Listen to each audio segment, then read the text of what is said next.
Hi everyone, here I've got Meizu 16th and let me show you how to add a photo to a contact.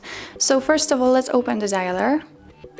Here let's choose contacts and from the contact list choose the one you want to edit and simply tap on the avatar. Click on update avatar and as you can see there are many options to choose from. For example, we can choose the avatars which are defaultly in your device's memory.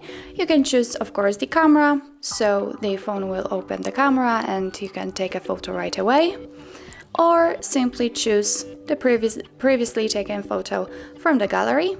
But let me choose, for example, an avatar. And if you are ready to finish the whole process, simply click on Done. And as you can see, from now on, next to the name of the contact, there will be our chosen avatar. So that's all. This is how you add a photo or an avatar to a contact.